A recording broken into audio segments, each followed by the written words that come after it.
Baik, selamat pagi anak-anak, Bapak Ibu guru, dan juga Bapak Ibu orang tua. Selamat datang di kebaktian pembinaan generasi muda PGM Yayasan Pendidikan Advent yang Surakarta yang pertama di dalam tahun pelajaran baru ini.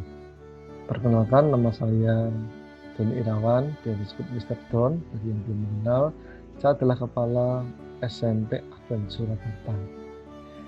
Anak-anak yang terkasih dalam Tuhan, nah, kalau kita lihat, kalian lihat di depan ini di layar terlihat suasana ibadah PGM kita yang seperti biasanya. Jadi ada anak-anak memakai pakaian bebas, orang tua juga beberapa hadir, dan juga ada beberapa anak yang bertugas sebagai singer, sebagai pemain musik biasanya, bahkan juga kadang khotbah. Tapi untuk kali ini, oleh karena masa pandemi, maka kita akan melaksanakan secara online, dan segala keterbatasan yang ada biarlah Tuhan yang memampukan segalanya. Baik, untuk pagi ini Terdon akan membawakan satu judul bertema sifat teladan. Apakah sifat teladan itu? Siapakah dia? Bagaimana karakternya? Bagaimana sifat teladan menurut dunia? Dan bagaimana berdasarkan standar Alkitab? Sekali lagi saya ucapkan selamat Sabat bagi semua anak-anak, bagi Bapak Ibu guru, juga orang tua. Selamat Sabat, selamat hari perhentian. Baik, sebelum kita mengawali semuanya, kita akan berdoa. Saya ajak anak-anak, Bapak Ibu guru, juga orang tua untuk bisa berdoa. Mari kita berdoa. Ya Tuhan, Allah kami luar biasa, terpujilah Allah Tuhan. Kami bersyukur oleh karena segala berkat yang ajaib. Mas Bapak, selamat Sabat, selamat pagi. Kami saat ini Tuhan, seluruh warga IPAS rindu untuk boleh Tuhan bersekutu bersama, memuji Engkau dan memuliakan nama-Mu, mendengarkan firman-Mu Tuhan. Tolong kami Tuhan, layakkan kami tak layak ini. Ampuni kami semua, dalam nama Tuhan Yesus Kristus kami berdoa. Amin. Amin. Baik anak-anak, Bapak Ibu, orang tua juga anak guru, untuk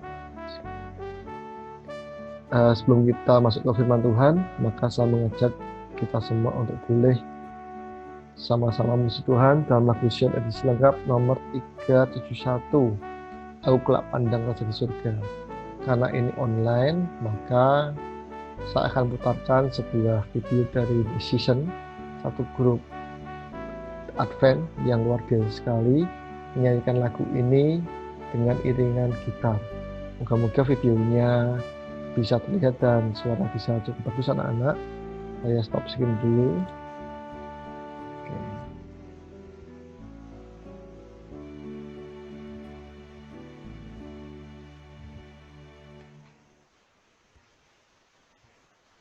Saya ambilkan dari ini. Oke.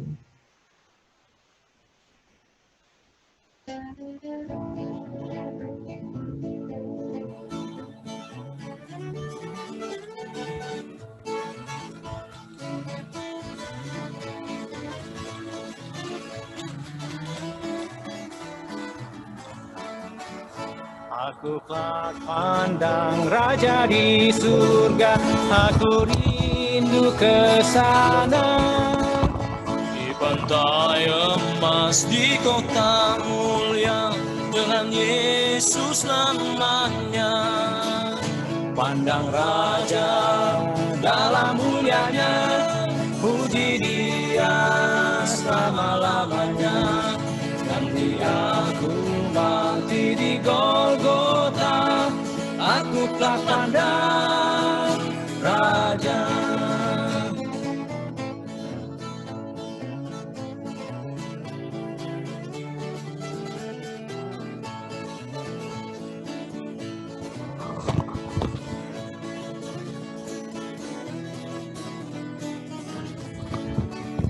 Dalam negeri penuh sukacita, di mana tiada malam, aku nanti akan berkerajaan bersama Raja Salam. pandang Raja, dalam mulianya puji Dia selama-lamanya. Ganti aku mati di Golgota, aku kelak pandang Raja.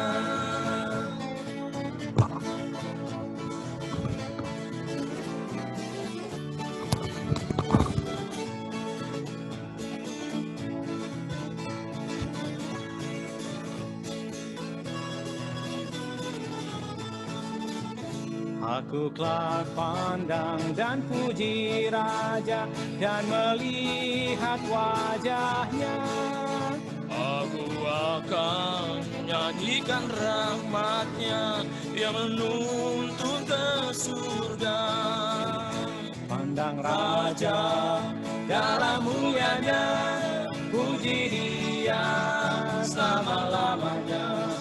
Ganti aku mati di Golgota, aku kelak pandang Raja.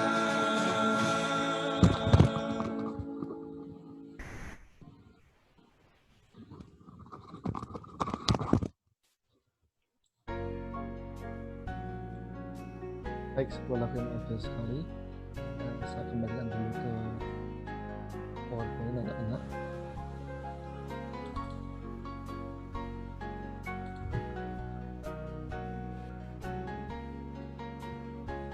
Baik, jadi kita sudah menyanyi sebuah lagu yang luar biasa indah. Bagaimana lagu ini mengajak kita untuk memandang Raja di surga, memandang mahkota abadi, keabadian, hadiah dari Tuhan hadiah dari Tuhan yang adalah anugerah cuma-cuma dari Dia pada kita umat yang berdosa. Baik, untuk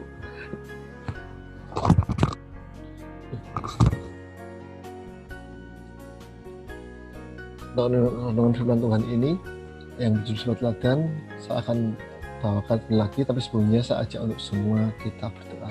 Mari kita berdoa. Ya Tuhan, Allah kami luar biasa, terpujilah Engkau Tuhan, kami bersyukur atas segala kebaikan-Mu. Saat ini Tuhan, kami mendengar firman-Mu, biar Tuhan yang berkati dan mengurapi kami. Biarlah kami belum menjadi pendengar dan juga pelaku yang setia. Dan juga Tuhan, hamba-Mu Sabdon untuk boleh membawakan firman, berikan hikmat surgawi, kuasa di surga, membangun kami untuk melakukan perkataan yang benar Tuhan. Amin kami semua, dalam nama Tuhan Yesus Kristus kami berdoa. Amin. Baik, anak-anak yang dikasihi Tuhan, jadi judul kita pada pagi ini adalah siswa teladan. Yang kita, zaman saya masih kecil dulu, zaman saya di SD, saya menjadi salah satu siswa teladan yang dikirim oleh SD saya yang dulu untuk mewakili sekolah saya berlaga di tingkat kecamatan. Bersama satu siswi, sama siswa, satu teman siswi saya, kami maju ke tingkat kecamatan dan puji Tuhan, kami sama-sama nomor 1, kami masuk ke tingkat kota Surakarta. Pada hari pertama saya menjadi nomor 1-nya, karena itu ujiannya berupa sudah tertulis dan menandakan di nomor 2. Tetapi keesokan harinya ketika dimulai perlombaan mengenai pidato, langgam Jawa, menari, prakarya, saya terlempar di urutan kelima, sedangkan teman saya ini tetap menjadi nomor 1 sehingga maju tingkat provinsi. Nah, pada zaman kami dulu, siswa teladan ini satu lomba yang sangat bergengsi di tingkat SD setahu saya, dan saya beruntung mendapatkan kesempatan itu. Nah, siswa teladan ini sebenarnya dilihat dari apa ya anak-anak. Siswa teladan ini definisinya apa sih seseorang itu bisa dikatakan menjadi siswa teladan? Nah, ini saatnya kita melihat definisi siswa teladan. Yang pertama dari kacamata dunia dulu. Saya ambil dari website sahabat biru 321blogspot.com yang saya kira hampir mirip dengan definisi dari situs yang lain. Baik, kita lihat sama-sama. Definisi siswa teladan. Siswa teladan adalah yang pertama, selalu menaati tata tertib, tidak pernah melanggarnya, selalu menghormati guru, suka menolong teman, selalu mendapatkan nilai yang bagus, dan selalu mendapatkan ranking. Saya setuju sekali ketika siswa teladan dikatakan siswa yang harus menaati tata tertib, tidak pernah melanggar, menghormati guru, menolong teman, dan mendapatkan nilai yang bagus atau ranking. Nah ini, yang 4 dan 5 ini, nah apakah siswa teladan seperti itu anak-anak? Apakah siswa teladan adalah siswa yang mendapatkan matematikanya 100, IPA-nya selalu 100? Apakah siswa teladan itu adalah siswa yang rankingnya selalu nomor 1? Apakah siswa teladan siswa yang juara umum? Apakah siswa teladan siswa yang menjadi juara olimpiade tingkat nasional? Apakah cukup itu anak-anak? Berbicara tentang orang pintar, siswa teladan ini kita lihat kalau dari kacamata dunia ini pastilah dia orang yang pintar karena dikatakan selalu dapat nilai yang bagus, selalu dapat ranking. Tetapi fakta di lapangan menyatakan bahwa banyak orang-orang pintar yang malah tidak menjadi teladan bagi sesama, tapi malah menjadi batu sandungan bagi sesama. Kita melihat di penjara banyak menteri, anggota DPR yang menjadi tersangka koruptor. Koruptor ini sangat pintar anak-anak. Mereka mencoba untuk mengelabui negara, mengelabui pemerintah, mengelabui masyarakat awam dengan berbagai kepintaran kelicikannya, berbagai dalil-dalilnya, tipu muslihatnya. Banyak yang masuk penjara, tapi saya kira lebih banyak yang lolos. Apakah siswa teladan hanya dilihat dari kacamata prestasi saja? Bagaimana dengan karakternya? Bagaimana dengan perilakunya? Bagaimana dengan sifat-sifatnya? Nah, setelah ini kita akan lihat bagaimana definisi siswa teladan menurut Alkitab. 1 Timotius 4 ayat 12 menyatakan kriteria siswa teladan dengan sangat baik sekali. Dikatakan, jangan seorang pun menganggap engkau rendah karena engkau muda. Jadilah teladan bagi orang-orang percaya dalam perkataanmu, dalam tingkah lakumu, dalam kasihmu, dalam kesetiaanmu, dan dalam kesucianmu. Jadi yang pertama kita di sini bahwa jangan seorang pun menganggap kita rendah, menganggap anak-anak rendah karena anak-anak ini masih muda. Tentu saja kita tidak mungkin bisa direndahkan kalau kita itu berkualitas, kalau kita pintar, kalau kita pandai, kalau kita rajin, kalau anak-anak menurut orang tua dan guru, anak-anak berprestasi, berkat terbaik, pastilah orang-orang tidak akan menganggap kita sembarangan, tidak akan memandang remeh anak-anak. Nah, bagaimana caranya agar orang lain bisa memandang kita tinggi meskipun kita muda? Nah ini kalimat kedua, itulah kuncinya. Marilah anak-anak kita harus jadi teladan bagi orang-orang percaya dalam perkataan kita, dalam tingkah laku kita, dalam kasih kita, dalam kesetiaan kita, dan dalam kesucian kita. Itulah pesan yang luar biasa dari Alkitab ini. Baik, kita belajar satu persatu anak-anak. Yang pertama, teladan dalam perkataan. Rasul Yakobus dalam Yakobus 3 ayat 5-10 mengatakan, saya akan bacakan secara perlahan agar lebih jelas. Demikian juga lidah. Walaupun lidah suatu anggota kecil dari tubuh, namun dapat memegahkan perkara-perkara yang besar. Lihatlah, betapa kecilnya api, ia dapat membakar hutan yang besar. Lidah pun adalah api.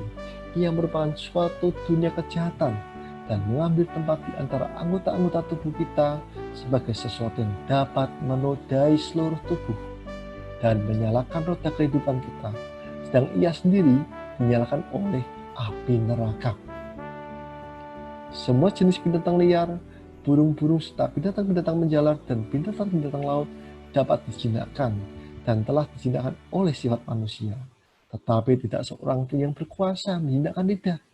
Ia adalah sesuatu yang buas, yang tak terkuasai, dan penuh racun yang mematikan.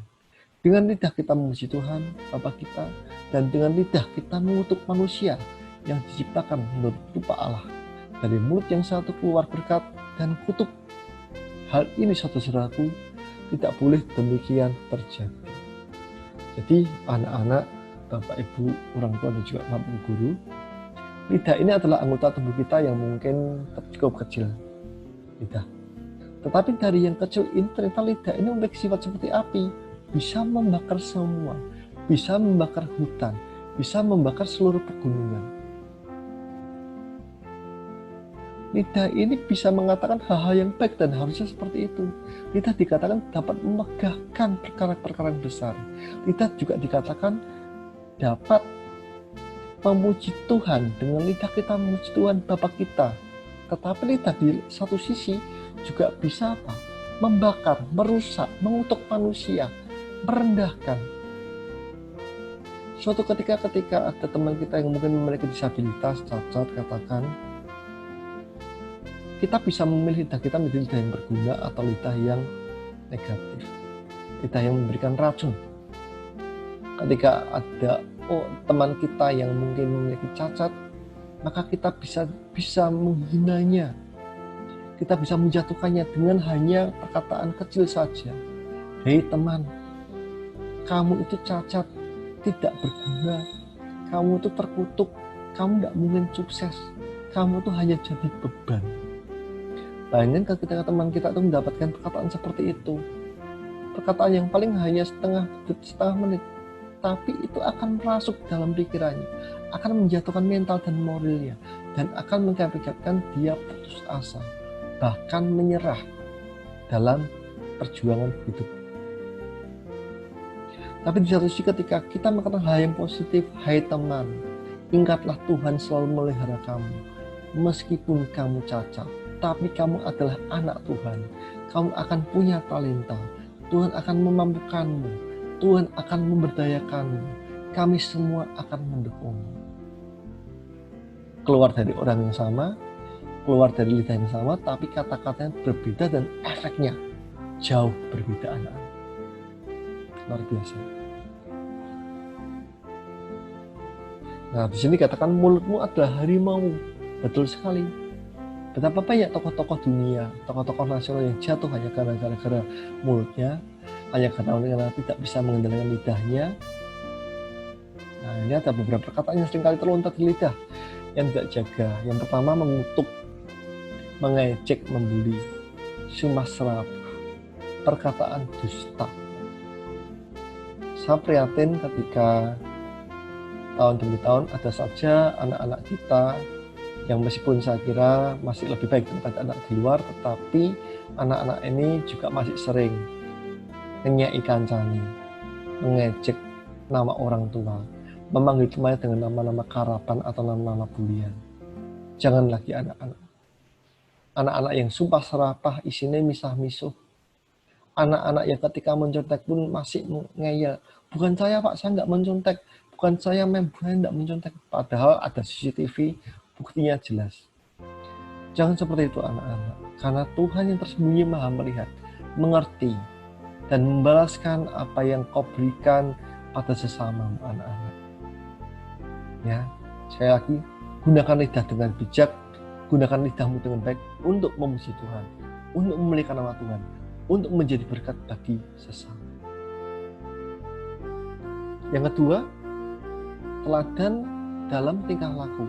Seorang siswa teladan harus juga menjadi teladan dalam tingkah laku. Selain dari perkataan, dia juga harus baik di dalam attitude-nya, behavior-nya, sikap dan perilakunya. Terus 2 ayat 7 mengatakan, dan jadikanlah dirimu sendiri suatu teladan yang dalam berbuat baik. Hendaklah engkau jujur dan bersungguh-sungguh dalam pengajaranmu. Sebab aku telah memberikan suatu teladan kepada kamu, supaya kamu juga berbuat sama seperti yang telah kuperbuat kepadamu. Dan Roma 13 mengatakan, marilah kita hidup dengan sopan, seperti pada siang hari. Jangan dalam pesta pora dan kemabukan, jangan dalam percabulan dan hawa nafsu, dan jangan dalam perselisihan dan iri hati.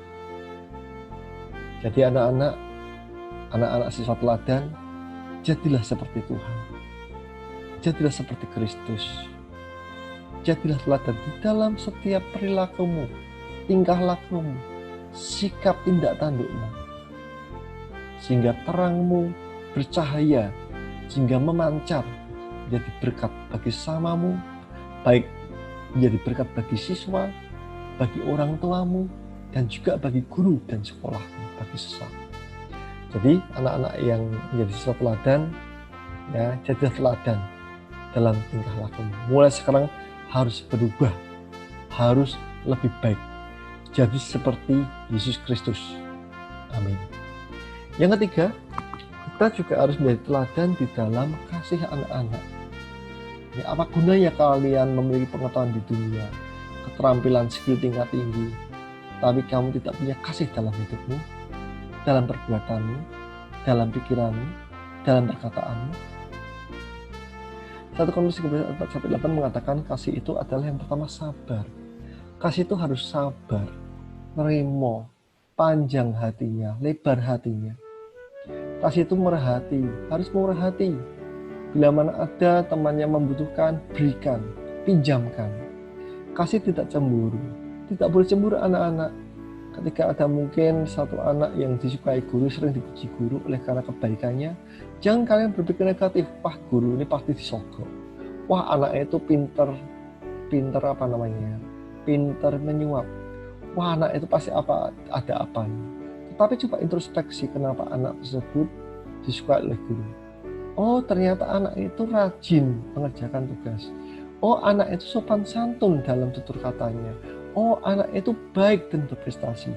Maka aku harus berpikiran positif. Maka anak-anak harus berpikiran positif. Anak-anak harus bagaimana caranya untuk menjadi seperti teman kalian itu.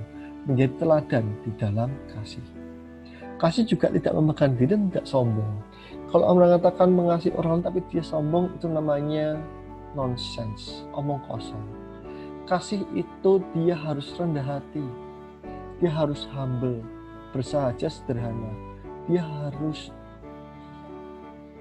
menempatkan dirinya di dalam satu posisi yang tepat, ya, yang boleh menjadi berkat sesama, bukan untuk menyenangkan dirinya, bukan untuk egois ataupun selfish. Kasih juga tidak melakukan yang tidak sopan, ya, kasih harus sopan. Kasih harus lemah lembut, kasih harus baik di dalam bertutur kata dan berperilaku. Kasih tidak mencari keuntungan diri sendiri, tidak boleh egois anak-anak. Kasih tidak boleh untuk mengambil keuntungan dari orang lain, memanfaatkan keadaan, memanfaatkan teman-teman lain untuk keuntungan pribadi. Kasih juga tidak pemarah dan tidak menyimpan kesalahan orang lain, tidak boleh dendam, harus memaafkan, tidak boleh marah yang berlebihan. Tuhan Yesus di bait suci pernah marah karena dia gusar ketika orang-orang berjualan di bait suci yang adalah rumahnya. Dan ketika dia marah itu bukan dia marah yang membabi buta, tapi dia marah untuk menunjukkan betapa itu satu tindakan yang tidak terpuji, untuk boleh menyelamatkan orang-orang itu agar tidak jatuh dari dosa. Nah, kasih ini tidak marah, tidak boleh dendam juga anak-anak. Ketika kalian marah, cukuplah marah itu harus selesai sebelum matahari terbenam. Artinya apa? Kalau marah, cukup marah yang terkontrol, cukup marah yang sabar, cukup marah yang positif, yang mendidik. Kasih tidak bersuka-cita karena keadilan, tetapi bersuka-cita karena kebenaran. Betul sekali. Ketika ada keadilan, kita harus sedih, harus memeranginya. Tapi ketika ada kebenaran, ketika satu vonis yang tepat dijatuhkan oleh hakim yang jujur pada pelaku kejahatan, maka itu adalah kebenaran. Bersukacitalah oleh karena kebenaran, bukan oleh karena ketidakadilan. Kasih yang terakhir menutupi segala sesuatu, percaya segala sesuatu, mengharapkan segala sesuatu, sabar menanggung sesuatu. Dan kasih ini anak-anak tidak berkesudahan. Mungkin nanti nubuat akan berakhir, bahasa roh akan berhenti, pengetahuan akan lenyap. Tetapi demikianlah tinggal ketiga hal ini, yaitu iman dan pengharapan dan kasih. Dan yang paling besar adalah kasih. Karena kasih itu tidak berkesudahan. Dan ciri khas orang Kristen adalah kasih. Kalau kalian mengaku orang Kristen, kalau kalian mengaku setiap hari Sabat ke gereja, kalau kalian mengaku anak-anak Tuhan, tapi karena kalian tidak mempunyai kasih, itu sama saja tidak menjadi anak-anak Kristus. Itu sama saja omong kosong. Bagaimana kamu bisa mengasihi Tuhan Allah minta kelihatan, sedangkan sesama minta kelihatan kamu tidak mengasihinya. Yang berikutnya, anak-anak kita juga harus jadi teladan di dalam kesetiaan kita. Kamu harus jadi sifat teladan dalam kesetiaan. Ulangan 28:1 mengatakan, jika engkau baik-baik mendengarkan suara Tuhan Allahmu dan melakukan dengan setia segala perintahnya yang kusampaikan kepada hari ini, maka Tuhan Allahmu akan mengangkat engkau di atas segala bangsa di bumi. Jadi anak-anak, ketika Tuhan ingin mengangkat kita, maka ada satu hal yang diinginkannya. Hanya satu saja, itu apa? Mendengarkan suara Tuhan Allah kita. Setia melakukan perintahnya. Itulah anak-anak, setialah dalam setiap perkara. Lukas 16:10 mengatakan, barang siapa setia dalam perkara-perkara kecil, ia juga setia dalam perkara-perkara besar. Dan barang siapa tidak benar dalam perkara-perkara kecil, ia tidak benar juga dalam perkara-perkara besar. Anak-anak, Bapak Ibu, orang tua dan juga rekan guru, Tuhan kadang menguji kita di dalam hal-hal yang mungkin bagi kita remeh-temeh. Mungkin bagi anak Bapak Ibu guru, bagaimana Tuhan melihat kita di dalam kesetiaan kita. Bangun pagi, berdoa saat teduh, datang ke sekolah tepat waktu. Hal-hal yang bagi kita mungkin hal seperti, tapi itu Tuhan mencoba melihat kita, memberikan kita perkara yang kecil dulu. Dan ketika nantinya anak-anak dipandang Tuhan setia dalam perkara kecil, maka Tuhan akan memberikan perkara-perkara yang jauh lebih besar, berkat-berkat yang jauh lebih besar. Dan syaratnya hanya satu, yaitu setialah dalam perkara-perkara kecil. Mulailah dari sekarang anak-anak, setialah dalam perkara-perkara kecil, dalam perkara-perkara biasa, setialah dan setialah. Dan ketika Tuhan memandang waktunya tepat, maka akan melakukan perkara dan berkat yang lebih besar daripada yang kita bahkan pernah inginkan, impikan. Wahyu 2 ayat 10 mengatakan, jangan takut terhadap apa yang harus engkau derita. Sesungguhnya iblis akan melemparkan beberapa orang dari antaramu ke dalam penjara, supaya kamu dicobai dan kamu akan beroleh kesusahan selama 10 hari. Hendaklah engkau setia sampai mati, dan aku akan mengaruniakan kepadamu mahkota kehidupan. Jadi anak-anak, Bapak Ibu, orang tua dan juga rekan-rekan guru, marilah kita setia sampai mati, sampai akhir, sampai kedatangan Yesus kedua kali, sehingga kita boleh memperoleh mahkota kehidupan, kita boleh memperoleh keabadian, kita boleh memperoleh keselamatan dari Bapa Surgawi untuk boleh hidup abadi di surga, belajar segala perintah Tuhan. Kadang-kadang anak-anak, orang dunia memandang sukses itu hanya dalam ukuran kacamata duniawi saja. Seorang dikatakan sukses ketika mungkin dia memperoleh nilai matematika 100, ketika mungkin dia menjadi juara kelas, ketika mungkin dia memiliki pekerjaan atau posisi yang baik, ketika mungkin dia mempunyai rumah yang lantai 3 ataupun memiliki mobil mewah lebih dari 1. Itulah kesuksesan dalam taraf dunia. Tetapi di sini Alkitab mengajarkan kepada kita bagaimana kita harus memandang ke depan. Akan sangat sia-sia bila mana kita hanya memandang hanya dari kacamata duniawi saja, anak-anak. Akan sangat sial bila kita hanya mencukupkan diri kita untuk kesuksesan yang semu di dunia ini, yang hanya dengan sedikit tiupan angin maka akan berlalu. Seperti corona ini, siapa yang pernah menyangka akan ada badai corona ini, anak? Siapa yang pernah menyangka corona ini mampu meluluhlantakkan virus yang ukurannya dalam mikro atau nano atau pikto, bahkan bisa menghancurkan seluruh sendi-sendi kehidupan, ekonomi, sosial manusia di bumi ini, dari yang paling miskin hingga yang paling kaya, dari yang paling rendah hingga yang paling tinggi. Luar biasa sekali. Tetapi ada satu kesuksesan yang harus kita kejar, ada satu mahkota abadi yang harus kita kejar, ada satu hadiah dari Tuhan yang harus kita kejar, yaitu mahkota kehidupan abadi. Itulah keselamatan yang dijanjikan Tuhan, yang disediakan Tuhan Yesus di dalam surga. Dia menyediakan rumah-rumah yang nyaman, rumah yang teduh, yang aman. Tiada lagi duka cita, tiada lagi sakit penyakit, tiada lagi tangis nestapa penderitaan. Yang ada adalah sukacita di dalam Tuhan. Dan yang terakhir, anak-anak, sifat teladan yang saya cintai, ya marilah kalian menjadi teladan di dalam kesucian. Menjadi suci, menjadi kudus, seperti Tuhan kita juga adalah kudus. Hiduplah sebagai anak-anak yang taat dan jangan turuti hawa nafsu yang menguasai kamu pada waktu kebutuhan ini. Tapi hendaklah kamu menjadi kudus di dalam seluruh hidupmu, sama seperti Dia yang kudus yang telah memanggil kamu.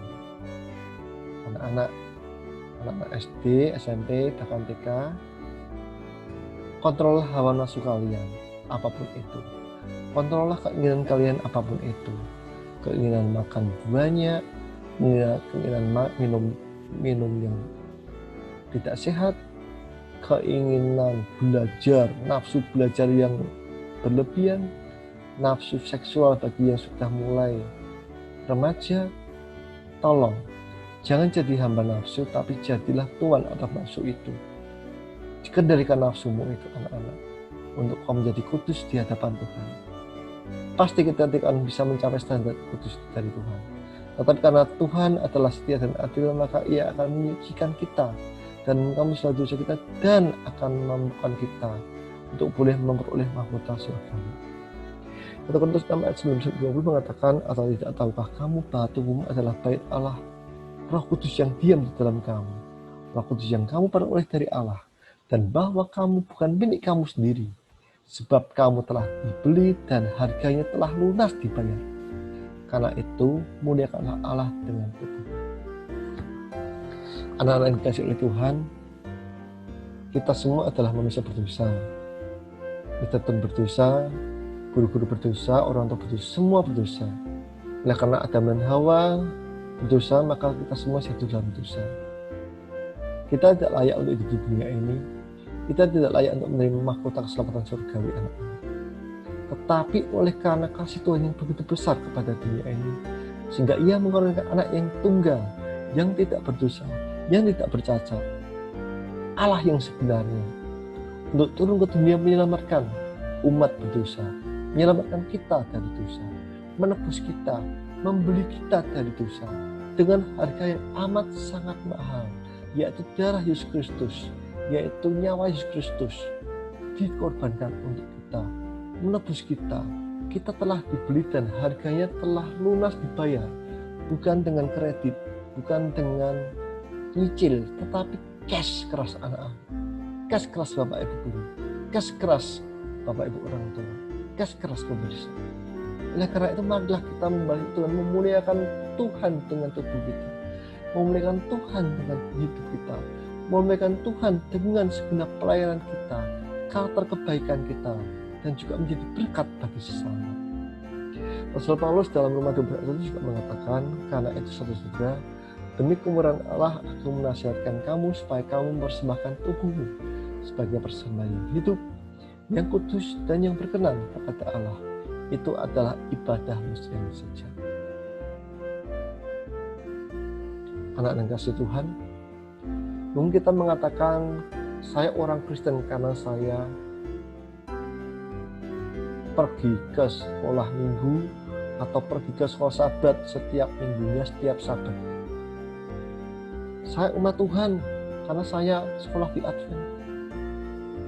Saya umat pilihan Allah karena saya membayar perpuluhan setiap bulan.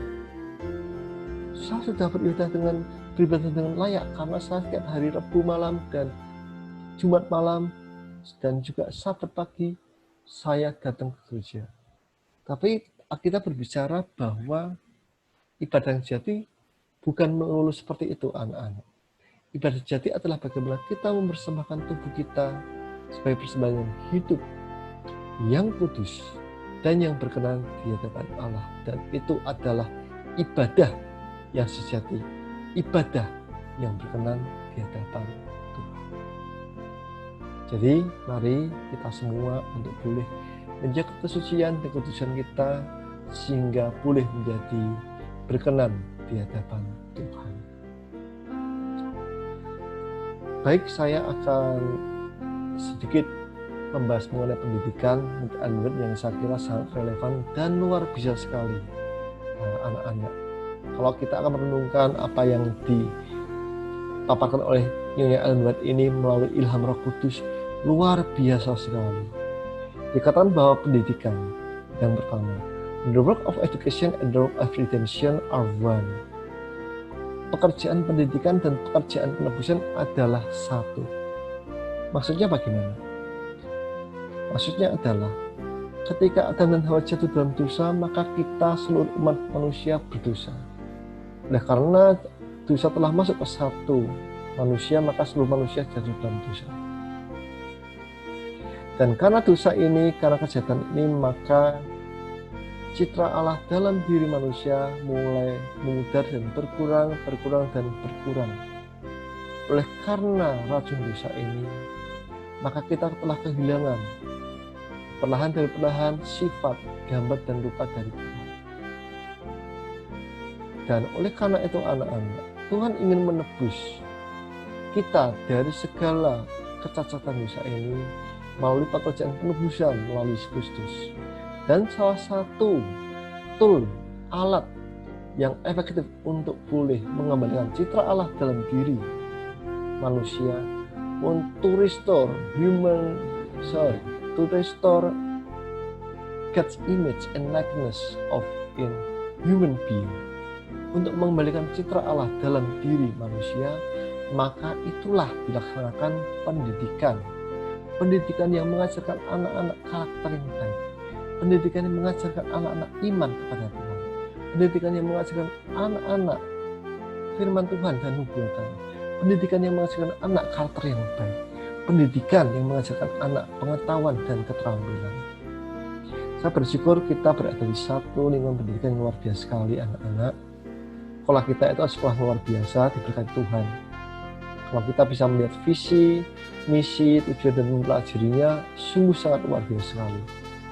Visi kita adalah berkarakter seperti Yesus Kristus, berprestasi dalam ilmu pengetahuan dan teknologi, serta mandiri. Dan tujuan kita yang pertama adalah mengembalikan citra Allah dalam diri murid yang sangat selaras dengan apa yang dilakukan oleh Ellen White ini. Yang berikutnya, true education means more than pursuing a certain course of study. It has to be with the whole person and with the whole period of existence possible to human beings. It's the harmonious development of the physical, the mental, and the spiritual powers. It prepares the student for the joy of service in the world and for the higher joy of wider service in the world to come. Artinya anak-anak bahwa pendidikan sejati atau pendidikan benar itu berarti lebih daripada hanya mengejar hal-hal pembelajaran saja. Ini haruslah dilakukan dengan seluruh orang, melibatkan seluruh orang dan seluruh periode dari eksistensi yang mungkin dari manusia. Luar biasa sekali. Ini adalah pembangunan yang harmonis antara kekuatan fisik, kekuatan mental, dan kekuatan spiritual. Pendidikan mempersiapkan siswa-siswa untuk sukacita pelayanan di dunia ini dan untuk sukacita yang lebih tinggi dari pelayanan yang lebih luas di dunia yang akan datang. Wow, luar biasa sekali hikmat dari Ellen White ini mengajarkan kita bagaimana pendidikan ini memiliki peran yang penting untuk menebus, untuk membangun, untuk mendidik kita dari kebodohan, dari dosa, dari kemunafikan. Jadi anak-anak terkasih, jadilah siswa teladan bukan berdasarkan kacamata atau parameter dunia. Jadilah siswa teladan bukan berdasarkan standar orang. Jadilah siswa teladan bukan hanya berdasarkan standar duniawi yang semu, yang bisa saja hangus dengan mudahnya. Tapi jadilah siswa teladan berdasarkan standar firman Tuhan. Dikatakan 1 Korintus 30 ayat 31 bahwa jika engkau makan, atau jika engkau minum, atau jika engkau melakukan sesuatu yang lain, lakukanlah semuanya itu untuk kemuliaan Allah. Saya katakan sekali lagi, saya ulangi, jika kita makan, jika kita minum, atau jika kita melakukan segala sesuatu yang lain, mari lakukanlah semuanya itu, anak-anak, Bapak Ibu guru, orang tua, pembesar, juga bagi saya pribadi, untuk puja-puji hormat kemuliaan nama Tuhan. Baik, jadi ini adalah penutup dari firman singkat pada kebaktian Sabat kali ini, anak-anak, Bapak Ibu orang tua dan juga rekan-rekan guru. Kiranya firman yang singkat ini boleh menjadi berkat bagi kita semua, boleh Jadikan kita lebih memahami apa yang Tuhan inginkan, sehingga anak-anak boleh menjadi teladan bagi sesamanya, bagi guru, bagi orang tua, dan lebih menjadikan sukacita perkenanan di dalam Tuhan. Tuhan Yesus memberkati. Amin. Baik, sekarang tibalah kita di sesi doa syafaat sekaligus doa penutup. Maka kita akan berdoa yang pertama untuk kesehatan dan kehidupan siswa, orang tua, dan guru kita, untuk program pembelajaran sekolah daring dan keuangan sekolah, pembangunan gedung baru, bahasa dan negara, penginjilan gereja Tuhan, dan pandemi corona. Dan saya yang akan berdoa, anak-anak, Bapak Ibu, guru, dan orang tua boleh untuk menyimak dan berdoa. Mari kita satukan hati dalam doa. Ya Bapa yang baik, terpujilah Engkau Tuhan, kami ucap syukur ajalah berkat pertolongan. Terima kasih Tuhan, pada pagi ini kami boleh belajar firman Tuhan. Kami boleh Tuhan memahami bagaimana kami menjadi teladan yang terbaik berdasarkan standar-Mu, standar firman Tuhan. Pada sahabat yang indah ini Tuhan, kami juga mau berdoa Tuhan. Terima kasih Tuhan buat segala berkat-berkat-Mu Tuhan. Terima kasih atas perlayakan kami tidak layak ini Tuhan. Terima kasih. Tuhan, saat ini kami rindu untuk berdoa. Tuhan, berkati kami khususnya bagi siswa-siswi YPAS Tuhan, baik dari TK, SD maupun SMP. Tuhan, berkati anak-anak dengan kesehatan, dengan kebaikan, dengan pertumbuh kembangan yang baik Tuhan. Tuhan, berkati anak-anak ini, jaga dari segala sakit penyakit. Tuhan, berkati anak-anak di dalam pembelajaran daring, untuk boleh tetap mengikuti dengan baik Tuhan, untuk boleh Tuhan berubah karakternya, jadi serupa dengan Engkau, berkarakter yang baik, berprestasi dalam pengetahuan dan teknologi, menjadi anak-anak yang mandiri, anak-anak yang takut akan Tuhan, anak-anak yang hormat kepada orang tua dan juga Bapak Ibu guru. Kami juga berdoa Tuhan bagi orang tua, Tuhan berkati Bapak Ibu orang tua. Terima kasih Tuhan atas berkat-berkat bagi kami semua. Tuhan berkati orang tua di dalam usaha dan pekerjaannya, mata pencariannya, di dalam kesehatannya, di dalam umur panjangnya, di dalam kehidupan kerohaniannya, di dalam mendidik dan mendampingi putra-putrinya Tuhan. Berkati orang tua ini Tuhan di dalam setiap kehidupannya, khususnya di masa pandemi ini.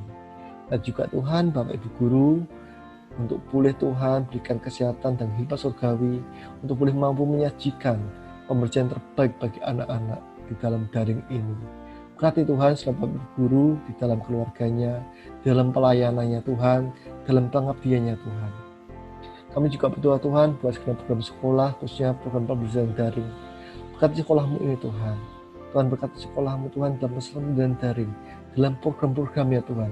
Untuk sekolah ini menjadi sekolah yang unggul, sekolah yang layak, sekolah yang menjadi berkenan di hadapan Tuhan, dan sekolah yang semakin diminati oleh masyarakat.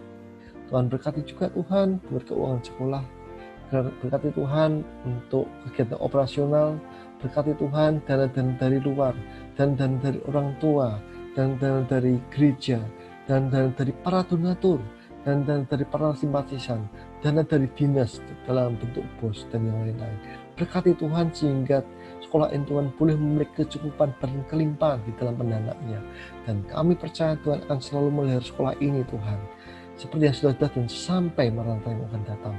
Kami juga berdoa Tuhan buat rencana pembangunan sekolah.